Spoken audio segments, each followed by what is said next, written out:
Well, hey there, rock stars. Sarah Rockin' Robbins here, coming to you live with another episode of the Rockstar Recruiting School. I'm so excited to have you tuning in. As people are kind of loading in, go ahead and share below where you're tuning in from: US, Canada, Australia, what city, what state. How'd you hear about us? So glad that you guys are here. Remember, the more who know, the greater you grow. You can click the share button and you can share this live on your team pages so they can tune in as well. Again, who am I? I am Sarah Robbins. I am author of the best-selling book, Rock Your Network Marketing Business. You can get it on Amazon. And creator of the CD series, the Rockstar Recruiting School, and my new one for leaders, the Masterclass Edition, all of which you can find on sarahrobbins.com. I come to you live weekly for these sessions, and I appreciate all of those who are sharing. Go ahead and share for a shout out. I so appreciate all that you guys pour in, and of course, all of the times that you tune in as well. So who had a happy Valentine's week or weekend? I know many of you probably did your date night like we did on the weekend if you've got kids. What did you guys do? Did you have a lot of fun? I know that we sure did. We got to do a little Pistons courtside. We love going to the basketball games, and we went to dinner, and we had a really great weekend. And of course, we took our little boy to breakfast. We do that every single Saturday morning. Friday night is date night for mom and dad, and Saturdays are breakfast for my boys. And we do a little date day with our family, and it truly is such a blessing to create those memories together. I took that time off kind of last week because I think it's so important that we take time to pour into those that we love. So I wanted to share with you just kind of a little article that I shared with my team over the course of the past week, but just some thoughts that I had on it as well. And I kind of dig it up each year because I think it's so good. It really asks us the question, are you in love? Now, I don't mean with, a significant other or, a best friend. In this case, with our business, because, the truth is, people always say to me, what do you look for when you look for a top leader? What do all the top leaders have in common in your company? And I say, well, really, not a lot. We're different ages, different backgrounds, different experiences. Now, believe it or not, in our company, none of our top leaders had experience in network marketing before, which is really unique. But I will say the one thing that we have in common is our grit, that stick-to-itiveness, kind of that spirit of excellence. And I would truly say that we are in love with our business. So when I look at, my front line, my personal team, I've recruited a couple hundred people. We've got 50 people or more that are always promoting up the ranks and really building from level to level. Of those, I have 15 top leaders that are direct to me. Of those, we have 10 car drivers, and of those, we have 6 people who account for a good majority of our growth. So what was the difference between them and the many others who joined us? I mean, we have the top team in the entire company. And I didn't train them any different. We've got award-winning training for our company, but also the training, the exceptional training, right? That I provide to my team, the mentorship, the one-on-one. I would say they're in love as well. So I read this article by John Mann, and I want to share it with you, but I also want to kind of stop and reflect a little bit on this because it was so good. I hope it really changes your perspective. As you think about your own results or maybe your lack thereof, hopefully it will allow you to take some responsibility today. But also too, as you look at the prospects that you're talking to, why they see it, why they don't, and maybe even the people who join your team, why some people run, some people walk, some people stop, they sit on the sidelines, and some people enter the witness protection program. They buy a kit and they disappear. And really, you have to say, it's not my job to lead them. Well, it's not my responsibility, or that's not the right word that I'm even looking for. I'm not responsible for their success or failure, meaning I can't own that. I can't say she's successful because I was so great. And I can't say, well, these other people didn't do anything because I was so terrible. But what I am responsible for is to get them off to a great start. But there has to be an element. I always say I match effort. There has to be an element where they step up to the plate as well. So are you in love? Here is the article for today. You know what, guys? After 10 years in the business, I'm oftentimes asked, who is a good candidate for joining your business? And here's where the article goes into. We say somebody who's a people person. Yet we've seen people who are persons, and they don't go far in our business. And people have gone far in the business, but they're maybe not people. Now, let me just speak to that for a minute. Guys, when I started my business, I was shy, I was young, I was broke. Most of my network were young and broke like me. I was in my 20s. I truly didn't know anybody. And I would tell you what, like, I would rather do anything else. I'd rather run a marathon, and I don't run unless somebody's chasing me, okay? I would rather run a marathon than go to a networking group alone, okay? So that gives you the idea in terms of how shy I was. I call my husband my wingman. I'd bring him to events to start conversations for me, always going outside of my comfort zone. So I'm like, I think it's so funny that God put me in a business of networking, and I'm more shy and reserved by nature.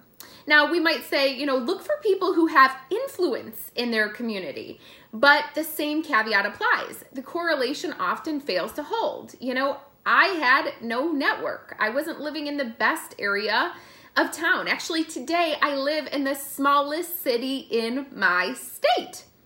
We don't have, you know, our own school district, nothing like that. So it's not about, you know, the influence in your community or the community in which you live, because actually the majority of my business is built out of state. My two largest teams are states where I didn't even know people before then. I actually have business out of the country where I didn't have any connections prior to my business. In fact, now that I'm in my business, I have more connections there than I ever did before. The majority of growth is not in my backyard. So we might say, okay, well, let's look for people that have a common bond. I have close friends that aren't interested in joining my business. In fact, my sister said no to me after seeing the success of me, after seeing the success of my mother, and told us no for 10 years. 10 years. And she gave me a referral. She referred me on to somebody who was one of those top 15 leaders that I talked to you about, actually one of those top 10, who's a car driver within our company. And by the way, we're not a front-loading plan where it's easy to get into a car. You've got to be earning a really good income and have a really sizable team, and that's good for the health and growth of the organization. But she referred me on to this gal, and I think I gave her $50 for the referral. I say it's the best $50 I ever spent, but she said no. And 10 years later, when she was pregnant with her son, she's like, you know, Sarah, I want to do for my son what you have done for yours as well. And she ended up joining me 10 years later. So when you go prospecting, who are you really looking for? I think you're looking for someone that falls in love. So in this month of love, let's talk a little bit about it. So here's what the article says. There's 3 signs to look for. Number 1, they see it. Beauty is in the eyes of the beholder, so is the opportunity. It's like, so why do we feel that we have to convince people? When people come into the business and they say, I don't want to bug people, I'm like, I don't bug people. That's not what I do. I share with them the opportunity. They see it or they don't. I send information, and I'm good at follow-up. You can't make someone see the value that the business model has to offer. You can show it, you can explain it, but that only goes so far. They see it or they don't. There's an expression in network marketing, you can't say the right thing to the wrong person, and you can't say the wrong thing to the right person. Now, this is true in friendship, in courtship, and in business. All right, the number 2 thing that you're looking for is they want it. We say anybody can succeed in this business, but that's not true. Guys, this is business ownership. This is entrepreneurship. This is hard work. This is network marketing. This is not net lazy marketing. Can I get an amen in the comments below? Drop me an amen. This business is not for everyone. Not everybody's meant to be the CEO of their own company. For one thing, it requires work. That eliminates a lot of people right there. It also requires resilience in the face of constant opposition, people saying no, people quitting, etc. Repeated disappointment. It requires a willingness and capacity to work in partnership with others. Hello, that's not for everybody. And true faith in human nature. Most of all, it requires a compelling interest in succeeding at a business that borders on passion. This often has nothing to do with somebody's financial status. It's not something that they can predict or predefine. It's an individual matter. And the last thing, this is the biggest thing, you guys. Are you ready?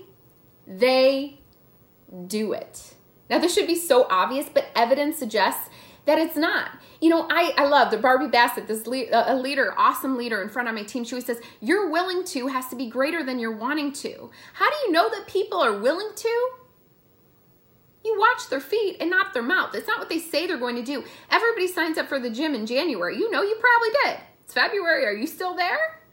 We've got to show up and do the hard work. Everybody wants to lose weight. Everybody wants to make more money. Everybody wants time freedom. Everybody wants financial freedom. But are they willing to do the work that it takes? I was talking to my husband this morning about the individual choices that we have. When something's going wrong in our life, we're quick to blame other people. We're quick to blame God or the devil. We're quick to blame so on and so on. And a lot of times it's a result of our own choice. As humans, we were born with free will.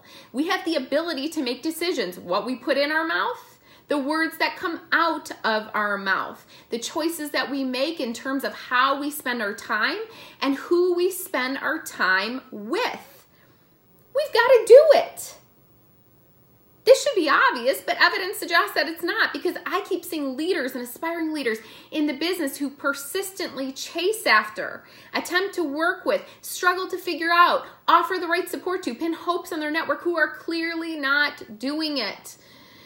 I made this mistake when I started my business. It was like working with the same 5 people over and over and over again who weren't showing up and who weren't willing to do the work. And I was exhausted, and I kept thinking, this just isn't going to work. Is it not working, or are they not working? Is it not working, or are you not working? You can either give up and assume that it magically works for Sarah Robbins, but it doesn't just work for you. Or you can say, perhaps she's doing the work. You know, there are people who see it. I believe they see it. There are people who want it. I believe you want it. But they just won't do it. We live in this instant gratification society, right? The microwave society. We want it now, entitlement, without doing the work. It's puzzling, but it's true. So what is missing? They're truly not in love. You know, when we talk about having your why, if your why is big enough, you are unstoppable. For me, it's leaving legacy for my son. And nobody's no, and nobody's yes, and nobody's I quit is going to determine the outcome for me and my family. He's far too greater. His future is far greater than that. I look at the orphanages that we're building all around the world. We just opened up one for victims of sex trafficking this past December. And I'm sorry, but when I look at those faces, I don't care who likes me, who doesn't, who joins my team, who quits, who's on the roller coaster, who's off. I am so dedicated to my dream that I won't deviate from my mission because of a temporary disappointment. Disappointments are always temporary. You guys, you can't make people see it. You can't make people want it. You definitely can't make people do it. You can only match effort. You can't make someone fall in love. That's why I say it's our job to share. It's their job to decide. We're not responsible for their success or failure, but you are. You are responsible to get them off to a great start and match their effort. But here's the thing, guys. When somebody does, when they catch it, when they get it, when they fall in love, you better watch out, because they will be unstoppable. Isn't that so good? You know, I look at, because of my unshakable belief, I was able to begin in network marketing as a shy young kindergarten teacher, no experience, no network, 25 years old with about 25 cents in my bank account. And because of my love and my passion for people, my pursuit of personal and professional growth, practice, prospecting daily, presenting.